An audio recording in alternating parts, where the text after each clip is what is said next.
She said, I have someone who loves me, talk about your wife, and I have children, so I have a place in the world, and that's enough. I think that's one of the nicest things. Yeah.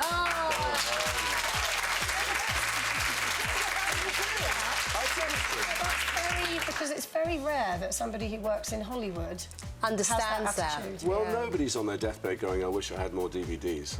You know, I wish I had more awards or something. I work enough, hopefully, to provide for my family, but there's no point doing any of it if you don't have somebody to come home to. You rattle around a big empty house with lots of gadgets. We love him. We love him.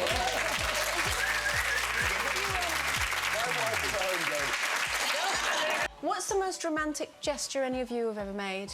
Can you come close to that? Well, if I might just mention this one, it was back in 2012, so Aidan was only 1, and Rod had his Christmas album coming out, and we were in the UK, and he had to fly off to New York for 1 day to turn the lights on at the Rockefeller and sing a song, and he had a bit of a cold, not one that would stop him singing, but he was feeling a bit down, and I said, it's all right, darling, before you know it, you'll be back again. So secretly, I had my dressing gown on, kissed him goodbye as he went off in the car to the airport. I was dressed underneath.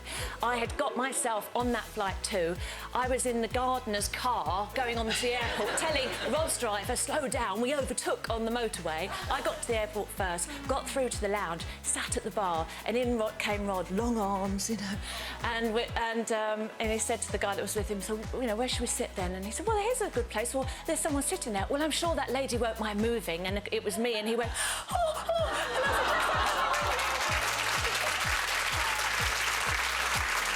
said, shall I go first? Yeah, you go first. Jem says, having 6 kids, we don't have a lot of money. So for my birthday, my other half surprised me with dinner at a local beauty spot with a table, chairs, candles and a Chinese to watch the sunset. I get this one. I think this blows even yours out of the water. I'm sure there's many. Susan, the most romantic thing my husband has done is donate his kidney to me. Last year, it's still going strong and it's given me the gift of life.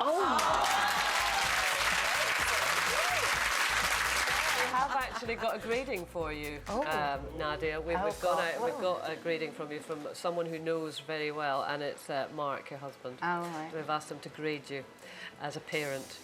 He says, Nadia has accomplished the most meaningful thing any parent can hope to achieve. Daughters who believe kindness is the best attribute in others and the most important attribute for them to have. Nadia is such a great parent, ! Nadia gets an A star. Then I'm on holiday in Lombok, where homosexuality is illegal. So I go to the loo and I come back, and then I'm like eating this dessert. Oh, my crown! This ring comes out like that. He goes, will you marry me? I go, yes, I do. And then the man started playing, Can You Feel the Love Tonight? But didn't know the rest of the song. It's like, Can you feel the love tonight? Can you feel the love? It was up on the roof. It was on the roof. Oh, that's so sweet. You couldn't say no after that. I couldn't say no. I couldn't say no. Is this the ring? Yeah. Very nice. There have been people on Twitter saying, oh, she didn't know her lines, that's terrible, including Aaron Sidwell, he's the actor who plays Stephen Beale in EastEnders, and he said, this is shameful, she shouldn't cash her paycheck. It does make me really but sad. Then, wait for this, her lovely Joe, he puffed his chest out to Joe, and he responded with this, why don't you pipe down, mate? Do your own thing badly. What a little hater. You should be ashamed, and I'll tell you when I see you next. You sounded like him then for a minute. Did I? you thought Joe Swash had come into the room, didn't you? Which is, you know, it's lovely he jumped to your defence. Were you happy he did that? Or did you think you just make things worse?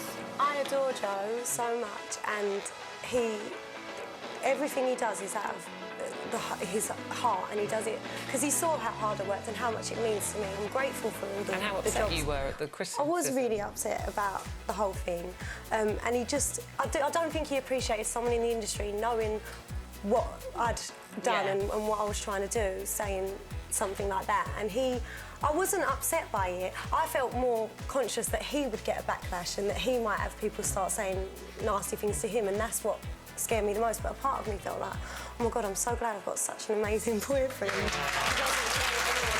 For me, it's those little tiny gestures. Well, actually, this might be this is quite a big gesture, actually, because we do have a special message to show you on the screen. Hi, Mrs. Lampard. Just want to send you a message to say happy anniversary. I'm very proud to be your husband. It's been an amazing year together, our first year, but many more to come, and I can't wait. Please hurry up with those loose women there today, and I'll have a nice glass of champagne waiting for you after. That's really lovely. Mrs. Lampard. I'm getting tearful. No. Oh, don't. I thought it was Frank. Thanks, Frank. Oh, you're lovely. Frank looks a bit different in He's that changed a outfit. lot. Yeah. Is it really bad that one of my first thoughts were, he did that and he didn't tell me? Is that really bad? That's a really lovely Christmas, actually. Mark gave me the most beautiful present. He basically got all the analogue, you know, we're all digital photos. He got all the analogue photos that we've had ever since we've met.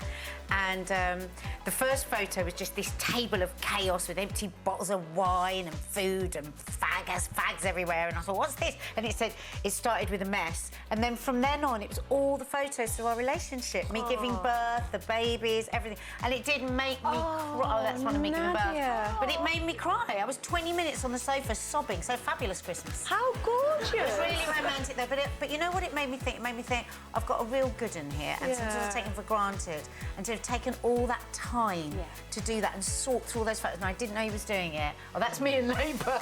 Blimey. Never take the bar off.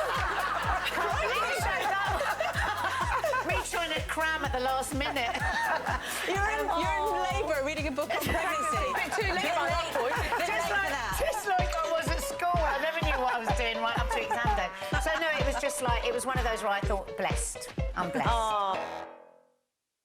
I could watch these all day. And if you could too, why not click here for even more official compilation videos? And remember to subscribe so you never miss out on extra Loose Women action.